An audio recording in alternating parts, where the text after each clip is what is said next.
우리 모두는 좋은 생각과 아름다운 꿈을 가지고 살아가죠. 그런데 그것을 어떤 식으로 자기 삶 속에서 실현해내면서 나아가는가, 여기에는 세 부류의 사람들이 있다고 이냐시오 스님께서는 말씀하시는 거예요. 첫 번째 부류는 아름다운 꿈은 가지고 있되 아무런 실질적인 행동은 하지 않는 사람. 두 번째는 뭔가 이렇게 애쓰면서 나아가되 자기 뜻에 맞춰서 하느님을 끌어당기는 사람. 그리고 세 번째 부류는 온전히 하느님께 맡겨드리고 하느님의 뜻에 쫓아서 나아가는 사람. 이렇게 크게 세 부류로 나눌 수 있다고 그러는 거예요. 그렇다면 여러분들 자신은 과연 어느 부류에 속하는 사람들이에요?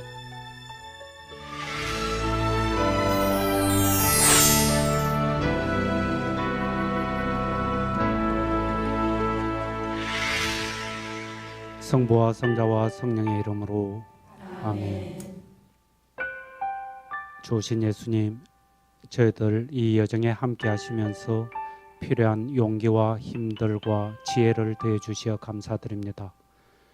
모쪼록 둘째 주간의 작업을 통해서 더욱더 깊이 당신을 알아듣고 더 많이 사랑할 수 있도록 도와주십시오.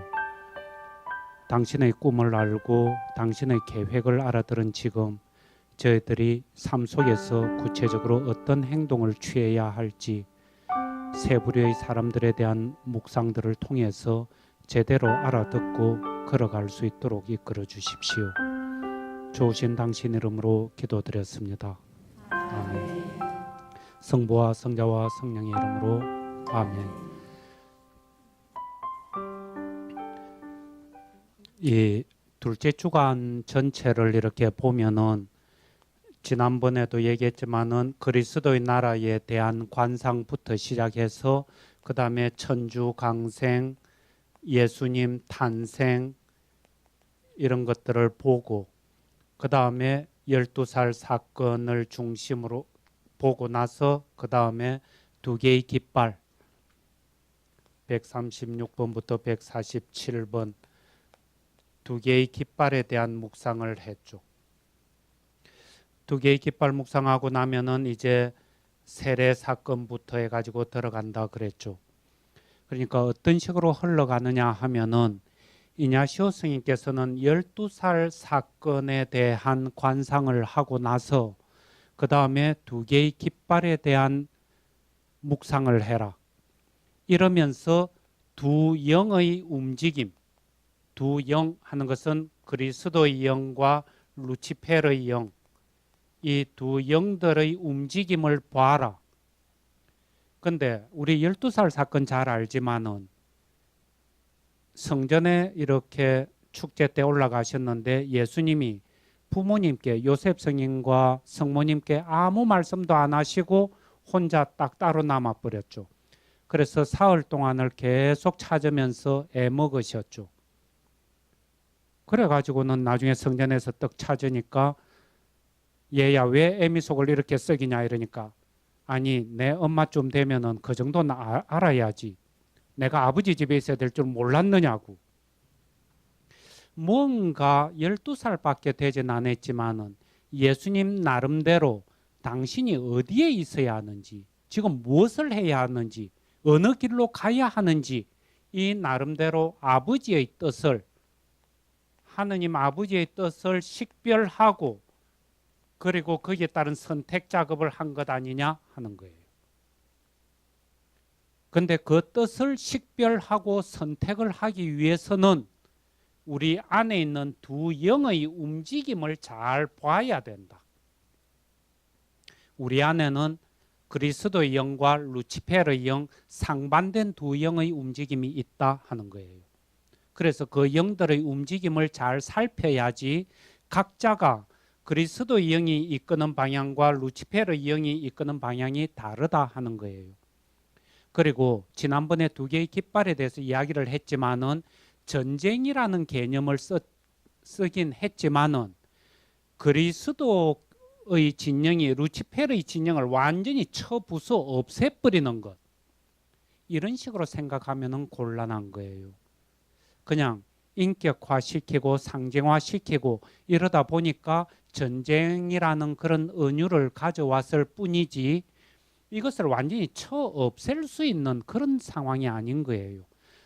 우리 오늘 강의 끝나고 다음 주 강의 때부터 영의 식별에 대해서 한 3회에 걸쳐서 좀 더 깊게 볼 거예요. 영적 식별 문제.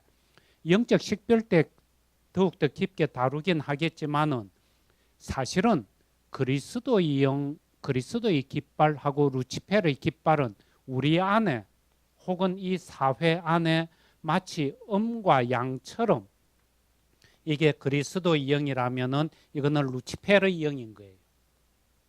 이런 식으로 혹은 그리스도의 영을 다음에 우리가 영의 식별에 들어가면 이거 선신의 선신이라 그러고 루치페르 악신이라 그러고 안에 뒤엉켜 있는 거예요. 이것을 한쪽을 없애버리면은 반대편도 죽는다. 이런 점에서 어떻게 조화와 균형을 드릴 것인가, 어떻게 서로 간에 보완, 협조하는 가운데 참된 생명을 향해서 걸어갈 수 있는가, 여기에 목적이 있는 것이지 두 깃발, 두 진영의 싸움이다 해가지고 한쪽을 완전히 죽여 없애버리자는 이런 이야기 아니다 하는 거예요. 이걸 염두에 두는데 이런 영들의 식별을 통해서 하느님의 뜻을 식별하고 선택하는 작업이 가능해지는 거예요. 그러니까 영들의 식별 이라는 것은 우리 마음속에 일어나는 내면의 움직임들, 영들의 식별 이러니까 뭘 거창하게 생각할 것 없죠. 안에서 보면은 사랑하고 싶은 마음이 있는가 하면은 막 미워하는 마음, 안에서 열심히 성실하게 걸어가려고 하는가 하면은 막 게으름을 부리고 나태해지려고 하는 이런 마음, 이런 여러 가지 움직임들이 우리 안에 그대로 녹아들고 있죠. 이것을 그리고 이 움직임들을 어떻게 제대로 통합시켜내면서 조화와 균형을 이뤄내는가, 여기에 우리 개인들의 삶이 행으로 갈 것인지 불행으로 떨어질 것인지 전부 판가름 나버리는 것 아닌가. 그리고 그런 사람들이 모여서 이 사회가 어떻게 바람직한 사회로 가는가, 그렇지 못한 사회로 가는가 전부 결판이 나는 것 아닌가. 그래서 근본적인 핵심을 이냐시오 성인은 예수님께서 두 영의 대립으로 보셨다, 이렇게 이해하신 거예요. 그래서 두 개의 깃발 묵상들을 했던 거죠. 그러면은 선택 작업이 이렇게 들어가는데, 그래서 이제부터는 중요한 이슈 하나가 하느님의 뜻을 선택하는 거예요. 하느님의 뜻을 어떻게 우리가 알아듣고 선택하고 살아갈 것인가. 그런데 전에도 이야기했지만은 이때 하느님의 뜻 하는 것은 그저 우리랑은 별개로 지엄하신 하느님이 하늘에 계시면서 그분의 뜻을 찾아가는 것이 아니고 우리 각자의 고유한 아름다움, 우리 각자의 고유한 생명, 그것을 키워내는 길 혹은 방법, 그것이 하느님의 뜻이다 이랬죠. 그거 찾아가는 거예요. 그러기 위해서는 영들에 대한 식별, 우리 안에 내면의 깊은 차원에서 일어나는 움직임들, 영의 차원에서 일어나는 그리스도의 영과 루치페르의 영, 선신과 악신, 이런 대립 구도를, 긴장과 갈등 구도를 잘 읽어드리고 조화와 균형을 잡아내는 방법, 이 영적 감각, 영적 줄타기를 할 수 있는 그런 기술, 이런 것들을 우리가 몸에 익혀가는 것. 그랬을 때 자칫 얼핏 봐서 좋아 보이는데 계속 따라가면은 옆길로 떨어지는 그런 어떤 속임수에 빠지지 않도록, 이런 것들이 두 개의 깃발에서 봤던 것인 거예요. 그러면은 우리 그랬죠. 예수 그리스도의 비전을 봤고 그 비전에 따른 청사진도 봤고 거기에 따라서 실행들도 쭉 일어났고 영들의 움직임들이 어떻게 일어나고 있는지 여기도 쭉 봤고,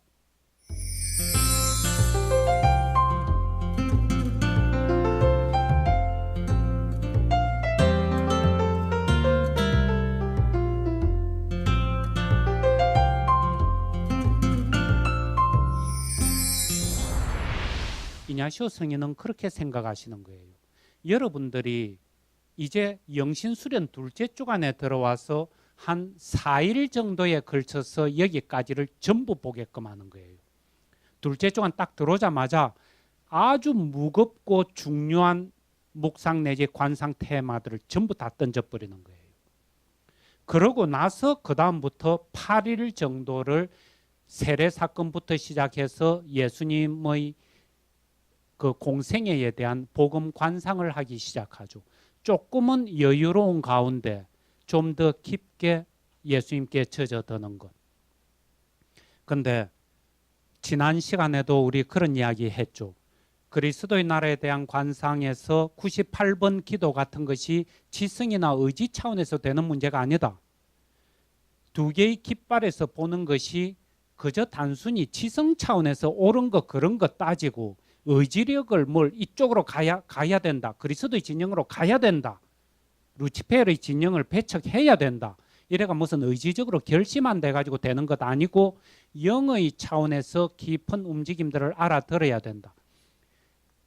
둘째 주간 전체가 은총 속에서 이루어지는 것, 영의 차원에서 깊은 데서 이루어지는 것, 이것을 우리가 깊게 알아듣는 거예요. 그래서 여기까지 이런 모든 것들을 여러분들한테 다 알려줬다. 이냐시오 성인은 그런 식인 거예요. 여러분들한테 예수님의 꿈도 가르쳐줬고 계획도 가르쳐줬고 그에 따른 실행도 가르쳐줬고 그 안에서 움직이고 있는 영들의 양상 이것도 다 가르쳐줬다. 이제 여러분들한테는 더 이상 숨기거나 가르쳐줄 것이 없다. 다 알게 된 여러분들이 이제 그렇다면 행동을 어떻게 취하겠느냐? 이게 오늘 보고자 하는 세 부류의 사람들 하는 거예요. 사람들을 이렇게 보니까 이냐시오 성인은 세 가지 부류가 있다고 보신 거예요. 세 부류의 사람들. 여러분들은 어떤 부류인가 하고 묻게 되는 거예요. 그래서 여기 보면은 첫째 부류, 둘째 부류, 셋째 부류 이렇게 나뉘는데 첫째 유형 뭐 그래도 되겠죠. 둘째 유형. 뭐라고 이야기를 해놓는가 하면은 그저 뭐 이런저런 경로를 통해서 돈이 엄청 많이 생긴 거예요. 이 영신수련 책에 보면은 이 1만 두가도 원문에는 그래 돼 있다 그러죠. 1만 두가도인데 최소한 10억 원에 해당하는 금액이라고 정재천 신부님 얘기했는데 엄청난 돈이 이렇게 생긴 거예요. 근데 세 사람 다 똑같은 목적을 가지고 있는 거예요. 이런 돈 같은 것에 집착하지 않고 내 영혼을 구원하기 위해서 똑바로 걸어가고 싶은 이런 열망들을 가지고 있는 거예요. 그러니까 우리 보통의 신자들하고 똑같은 거예요. 그저 하느님 안에서 하느님의 뜻에 쫓아서 올바르게 살고 싶다. 근데 어쩌다 보니까 돈이 잔뜩 생긴 거예요. 근데 자칫 잘못하면 그 유혹에 떨어질 건데 그런 것들을 막으면서 어떻게 걸어갈 것인가 그것을 상황 설정으로 떡 해놓는 거예요. 그래 놓고는 첫째 부류의 사람들은 아무 일도 하지 않는 거예요. 그 유혹에서 벗어나기 위해서 혹은 자기 영혼 구원을 위해서 뭔가 특별한 조치를 취하지 않고 그저 바라기만 하고 있는 거예요. 이래야지 저래야지 하면서. 이게 첫째 부류 사람들. 두 번째 부류 사람들은 이 사람도 역시 이 사람도 올바른 생각을 하고 있는 사람이니까 많은 돈이 있으면 이 돈을 가지고 야, 내 멋대로 한번 써봐야지 이런 생각을 하고 있는 건 아니에요. 올바르게 써야지. 그러면서 이 올바르게 쓰고 그러면서 하느님의 영광도 드러내고 내 영혼도 구원해야지 이러는 거예요.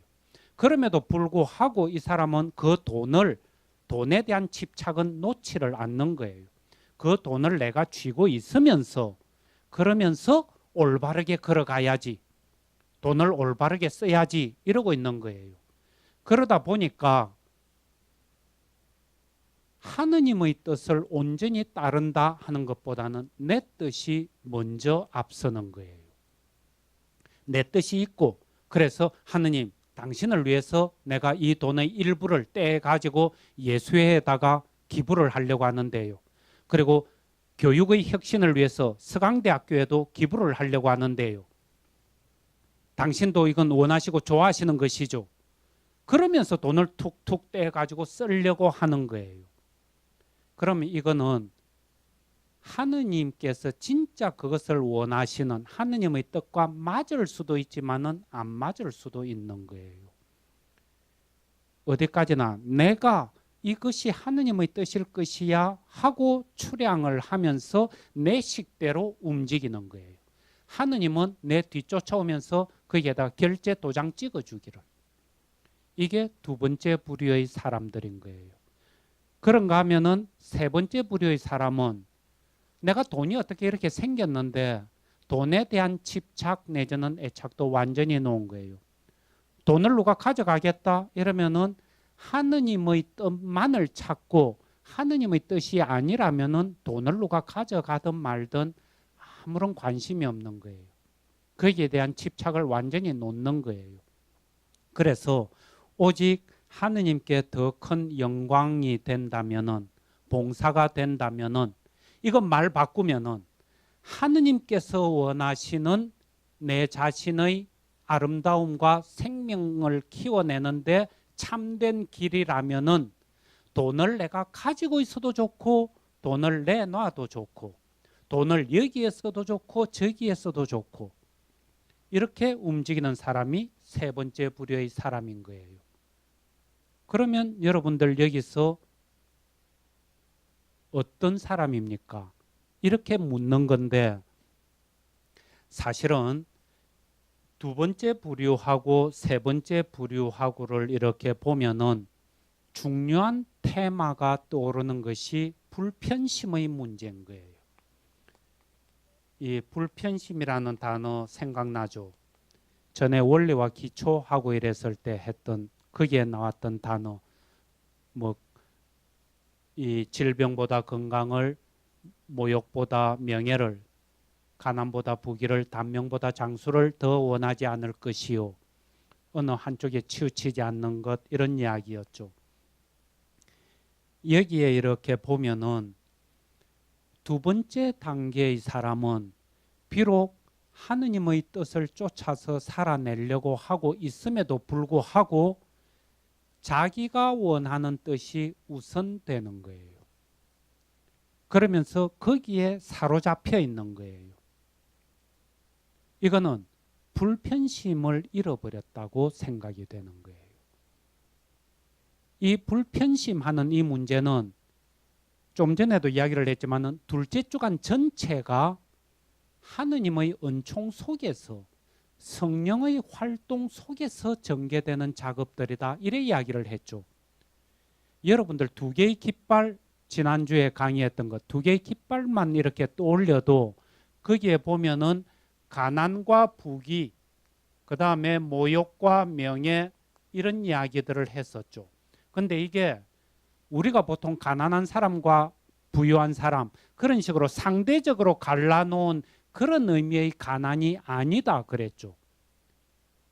여기에서는 부귀나 명예나 오만이나 이런 것은 전부 나 중심으로, 그래서 상대적으로 차별화시켜내는 세상의 논리인 그 중심의 강한 움직임들이죠.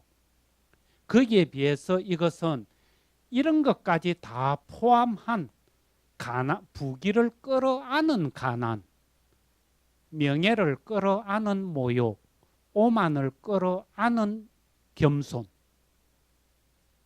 이런 점에서 이쪽 부분은 상대적인 지평의 그런 이야기가 아니고 이미 여기 가난에는 현실적으로 내가 가난하냐, 상대적인 지평에서 가난하냐 부유하냐 그런 것들을 뛰어넘어 버렸다 그랬죠. 내가 명예를 받고 누리고 있느냐 모욕을 당하고 있느냐 그거 뛰어넘었다 그랬죠.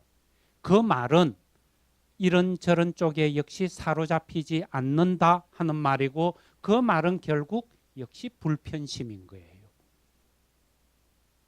어떤 면에서는 다음에 복음 관상 기도에 대해서 이야기를 하게 될 때, 복음 관상 기도도 관상을 하는 가운데 성령께서 무엇을 보여주시는가, 어떤 점을 이끌어 주시는가, 그 점에 있어서 완전히 놓여 있는 자세, 성령께 맡겨드리고 그렇게 움직이는 모습, 기도하는 자세도 역시 불편심인 거예요.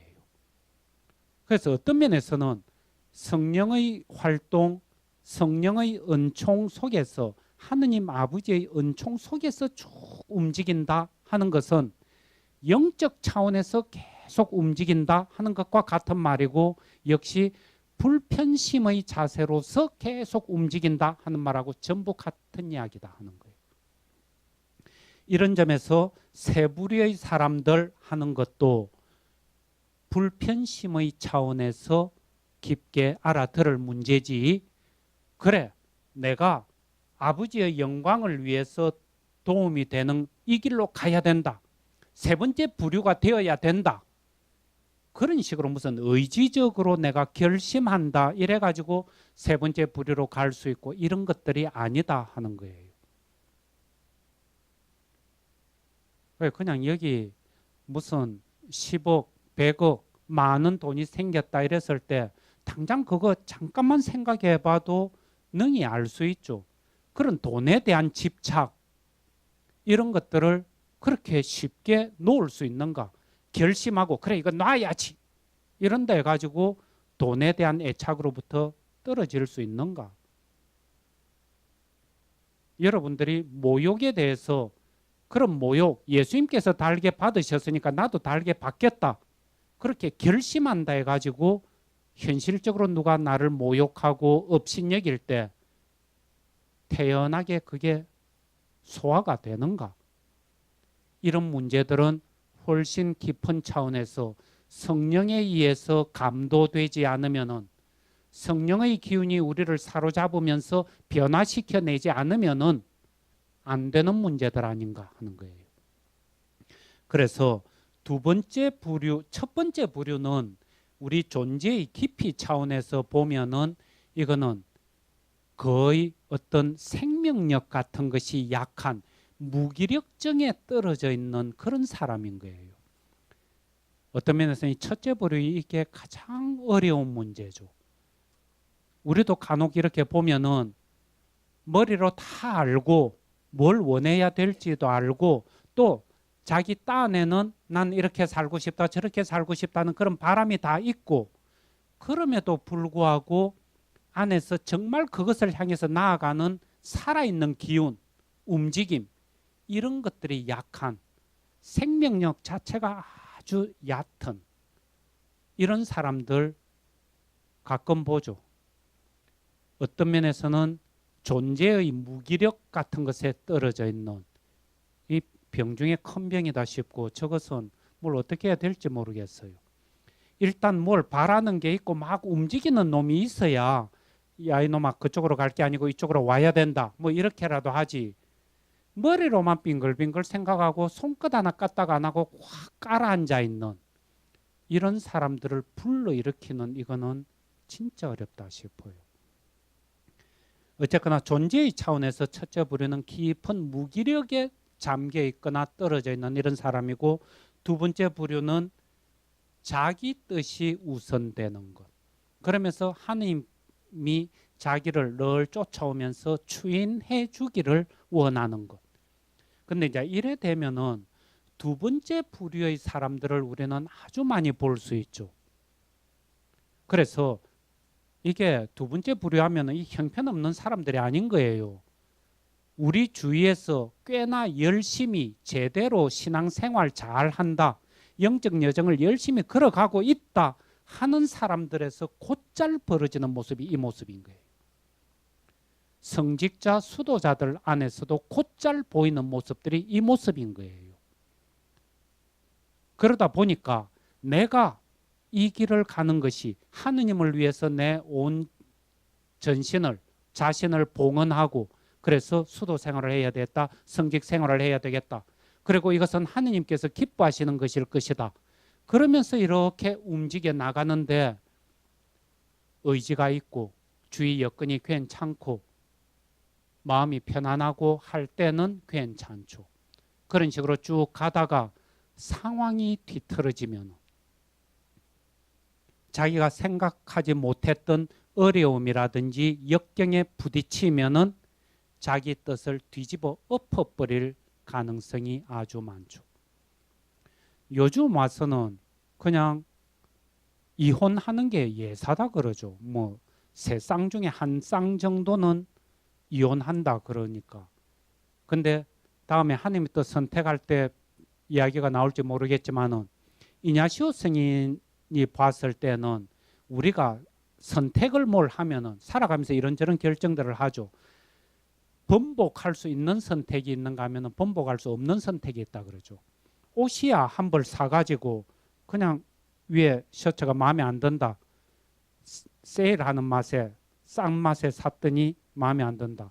그럼 그냥 옷장 속에 처박아 버리면 되죠. 딴 사람들 줘버리면 되고.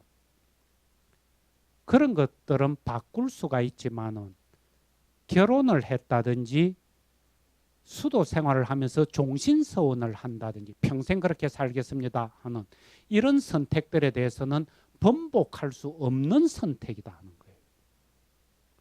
근데 세상도 참 많이 변했는지 요즘은 종신서원하고 나서도 신부가 되고 나서도 옷 벗는 거 그냥 심심찮게 일어나고 결혼을 하고 나서도 수 틀리면은 이혼하는 거 그냥 예사로 해버리고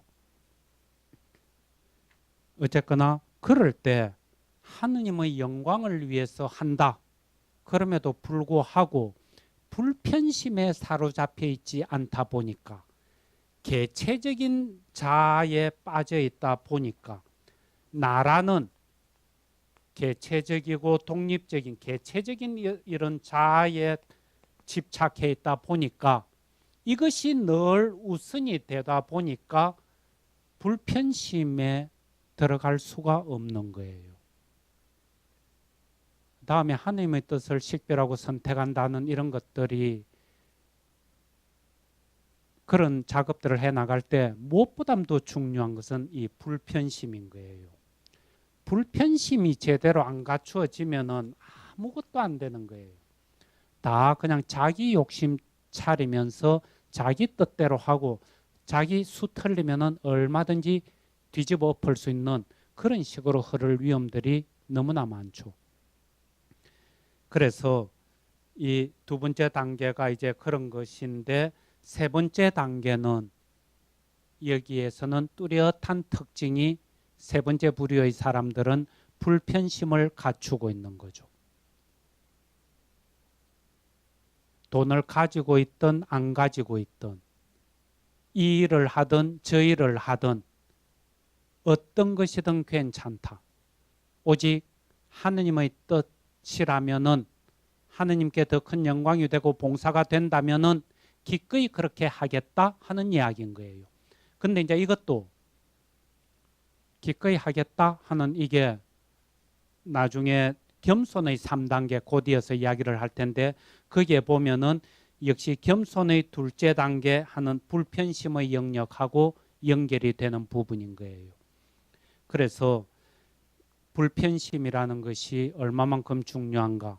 근데 이제 이런 기도들을 하고 나서 이냐시오 성인은 마지막에 기도를 마무리할 때 우리가 전에 묵상기도 이야기를 할 때는 기도 마무리하면서 예수님과 주로 담화를 해라 그렇게 이야기를 했죠. 근데 지난번 두 개의 깃발 이야기를 하면서 사실은 그 부분 설명이 누락이 됐었는데 두 개의 깃발 이야기를 할 때 이냐시오 성인은 영신수련 책에 그래 놓은 거예요. 거의 147번에 그런 기도가 나오거든요. 삼중담화를 하라 이래 돼 있는 거예요. 이냐시오 성인은 영신수련 전체를 해 나가면서 대단히 중요한 대목에 부딪힐 때는 그리고 이 은총은 반드시 얻어야 된다 하는 이런 생각이 들 때는 삼중담화를 하기를 요청하는 거예요. 그 삼중담화 하는 것은 먼저 성모님과 담화를 하고 성모님과 담화를 하고 나서 성모송을 한번 외우고 그 다음에는 예수님과 성자 예수 그리스도와 담화를 하고 역시 그리스도의 영혼은 하는 아니마 크리스티 하는 기도 내용이 있는데 그것을 한번 외우고 그 다음에는 성부께 기도하는 것. 성부께 기도하면서 담화를 하고 나서 주의 기도를 한번 바치는 것. 이렇게 삼중담화 이러는데 이거는 그냥 우리의 어떤 심리적인 요인이라 그럴까? 현실에서도 일어나는 그런 모습들이죠. 자녀들이 아버지한테 가서 직접 뭔가 청을 드리려 할 때 아버지는 좀 엄하시고 요즘 아빠들은 안 그런 것 같기도 한데 저희들 때만 해도 아버지 이러면은 한참 어려운 분으로 주로 자리매김되어 있죠. 뭔가 필요한 게 있는데 내가 직접 가서 아버지한테 이게 해 주십시오 저거 해 주십시오 하려니까 혼날 것 같기도 하고 자신이 없는 거예요. 그래서 엄마를 살살살 꼬드기는 거예요. 엄마 아빠한테 이거 얘기해 줘. 그래서 엄마의 힘을 빌려 가지고 아버지로부터 내가 얻고자 하는 뜻을 이뤄내는 것. 그것을 마치 우리 영적인 기도에 있어서도 성부와 성자와 성령 그리고 성모님께 대한 그런 관계성 속에서도 그것을 그대로 써라 하는 거예요. 내가 직접 하늘에 계신 우리 아버지 이거 좀 해주십시오. 이러려니까 그냥 간도 옴찔옴찔하고 자신이 없는 거예요. 그래서 성모님께 먼저 어머니이신 성모님께 먼저 나를 위해서 성자께 그리고 성부께 이거 청을 좀 드려달라고.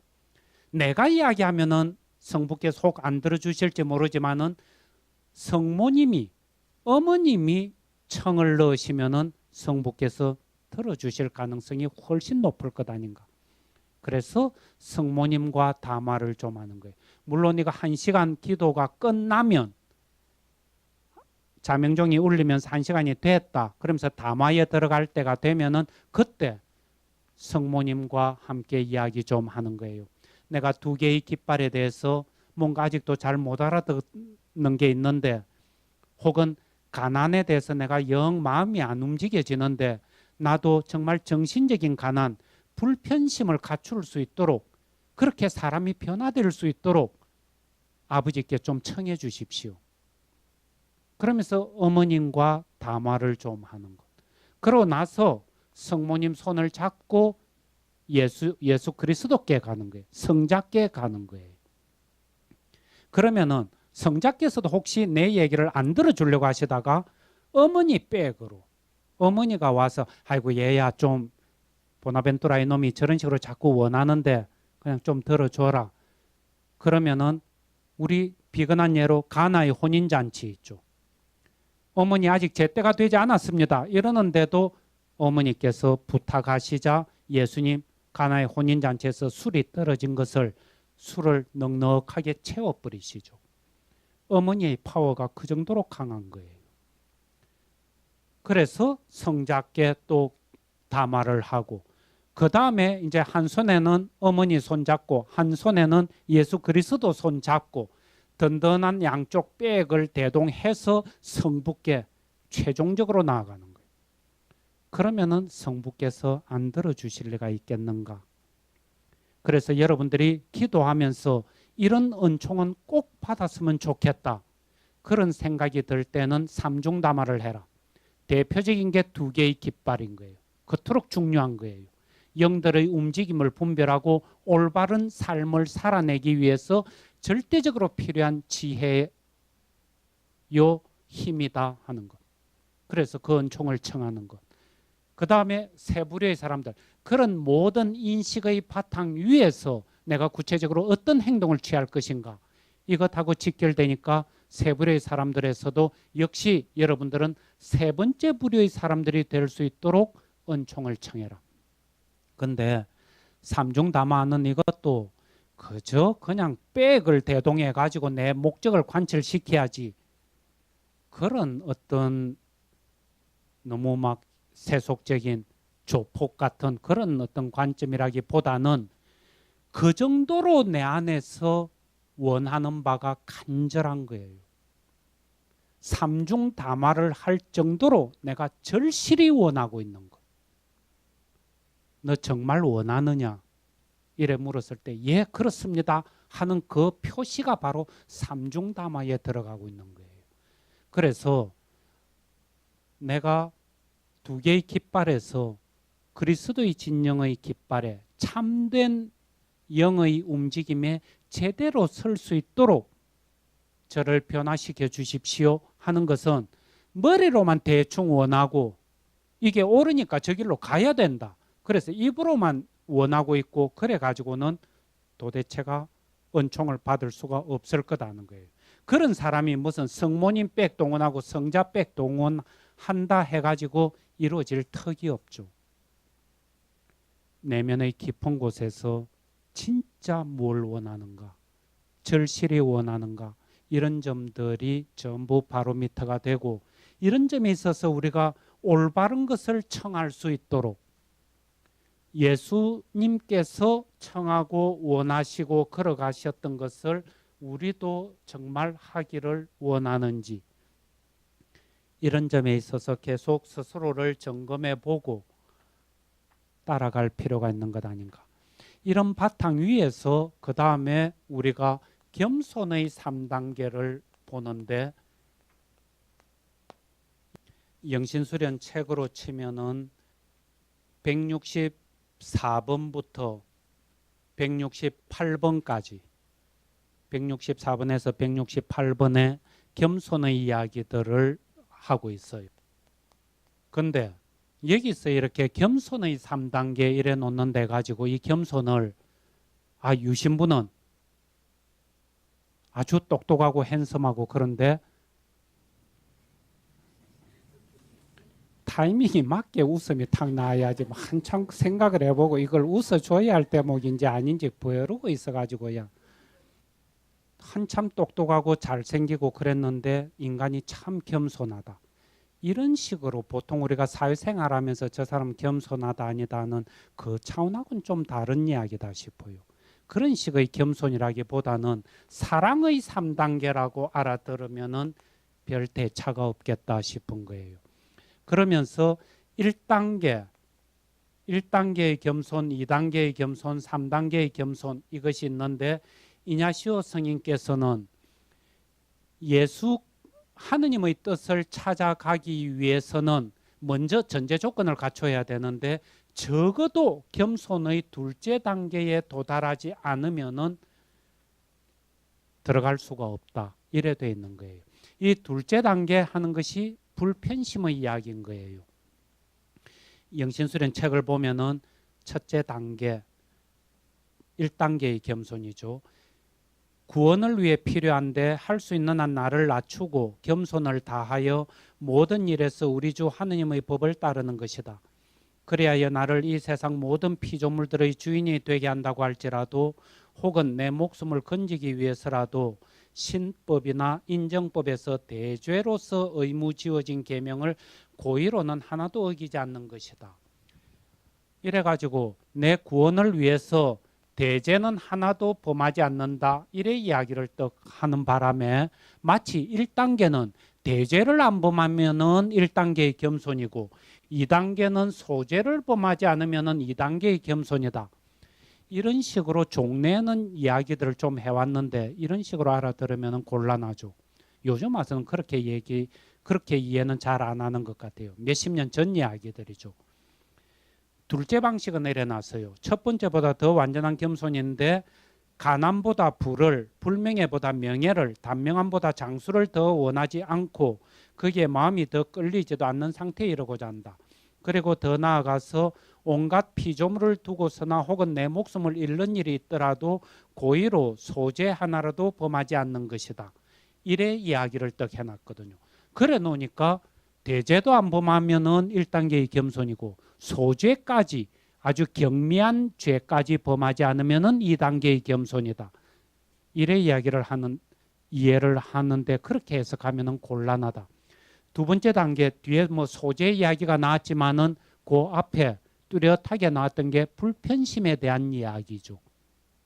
이 말인 거예요.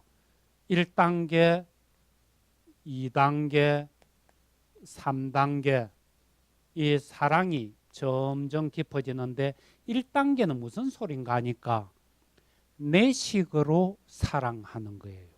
죄가 되지 않는 이상은.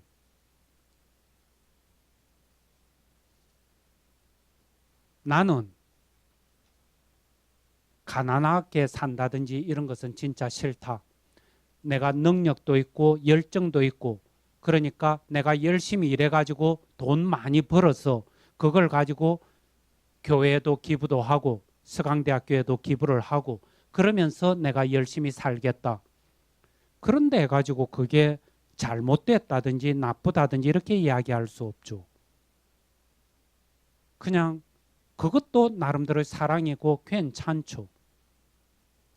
데이트를 하는데 나는 그냥 아주 고급 레스토랑에서 우아하게 칼질을 하면서 그렇게 식사하는 것을 좋아해요.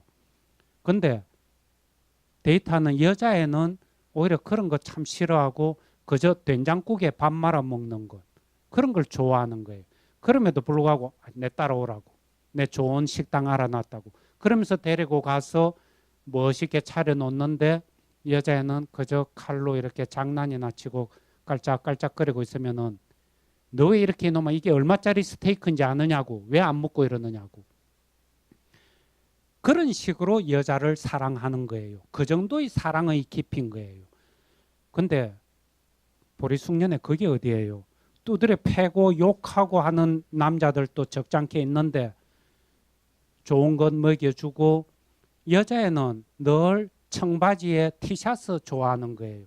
근데 에이 여자가 무슨 청바지하고 티셔츠냐고 따라오라고 이래가지고 멋있는 원피스, 투피스 정장들 탁탁 입게 만들고 그것도 사랑이고 나름대로 좋은데 그리고 그게 나쁘지는 않은데 그럼에도 불구하고 내 식으로 사랑하는 거죠.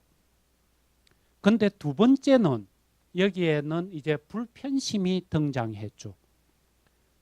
나는 진짜 청바지 입고 티셔츠 입고 다니는 거 딱 질색인데 여자애가 하도 그걸 좋아하니까 그래 막 그거 입어라. 나는 그냥 양식을 먹으면서 분위기 있는 데서 고급스럽게 입고 싶은데 그저 칼국수 찾고 무슨 김밥 찾고 그래서 분식집에 가서 같이 먹는 거 그래 먹어라. 네가 원하는 대로.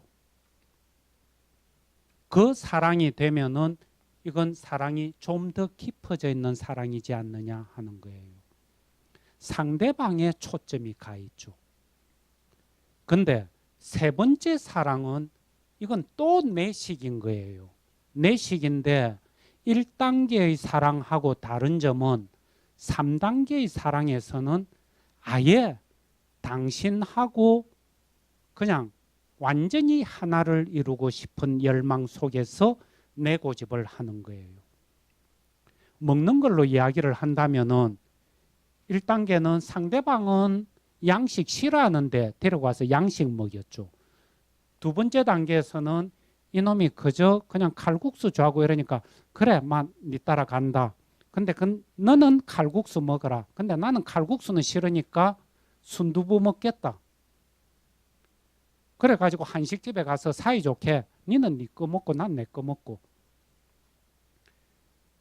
그 상대방을 기준으로 해서 볼 때 사랑의 깊이에서 볼 때는 상대방에 대한 더 깊은 배려, 상대방이 원하는 대로 가는 것 이런 차원에서 좀 더 깊은 사랑인 거예요.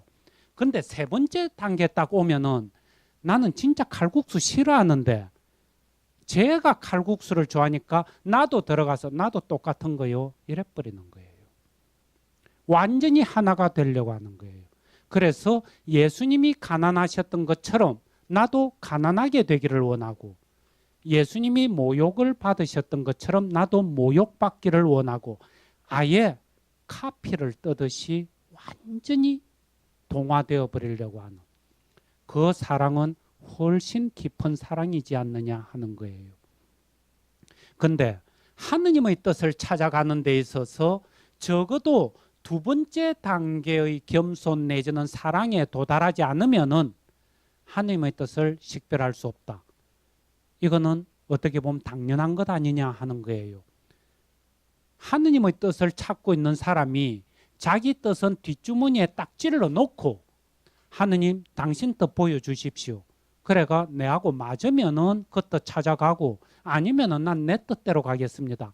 내 뜻이라는 것을 확고하게 1단계에서처럼 딱 붙들고 있으면은 그러는 사람한테 어떻게 하느님의 뜻을 밝혀줄 수가 있겠는가 하는 거예요. 자녀들이 신부가 되겠습니다. 수도자가 되겠습니다. 이러면은 교회 입장에서 볼 때는 아름답고 좋은 일이다. 이렇게 볼 수도 있겠죠. 그럼에도 불구하고 그 점에 대해서 자기 고집이 딱 있어가지고 난 반드시 이 길 가고 싶다. 이래 되면은 과연 이 사람이 신부가 되고 수도자가 되는 것이 하느님 보시기에 좋은 일인지 하느님 뜻에 맞는지 장담 못하는 거죠. 하느님 딴 생각할 수가 있는 거예요. 그럴 때 우리한테 중요한 것은 내가 쥐고 있는 것을 놓는 것. 그래서 그분의 뜻을 통해서 밝혀지는 것, 그거 쫓아가는 것. 그러기 위해서 적어도 불편심을 닦아야 되고 더 깊은 사랑에까지 나아가야 된다. 그런데 이 겸손의 3단계 하는 이 부분은 기도하는 것이 아니다 하는 거예요. 기도하는 것이 아니고 깊게 생각하고 깨달아야 된다 이래 돼 있거든요. 즉 피정하는 동안에는 기도 사이사이 쉬는 시간에 내가 과연 겸손의 몇 단계에 와 있는지 좀 살펴봐야 하는 거예요. 이 말은 우리가 2개의 깃발까지 하고 3부류의 사람들 자기의 행동 양식까지 딱 가고 나면은 거기까지 기도를 끝내고 나면은 내가 예수님에 대한 사랑이 어느 정도다 하는 것이 그대로 자동으로 성적표가 딱 매겨지는 것 아닌가. 그 성적표가 바로 겸손의 3단계인 거예요. 그래서 지금까지 움직여 온 것은 3부류의 사람들에서는 둘째 부류로 딱 해놓고는 겸손의 3단계에 와서 2번째 단계의 겸손에 와 있는데요. 이런 식으로 이야기하면 그건 엉터리죠. 3부류의 사람들에서는 3번째 부류의 사람들에 들어가야 겨우 불편심을 갖춘 둘째 단계의 겸손에 도달해 있는 것 아닌가 하는 거예요. 이런 모든 것들이 은총 속에서 성령의 움직임 속에서 일어나는 것을 깊게 알아듣고 인간의 훨씬 깊은 차원들을 바라보고 걸어갈 수 있었으면 합니다. 여기까지 하겠습니다. 영광이 성부와 성자와 성령께 성부와 성자와 성령의 이름으로 아멘.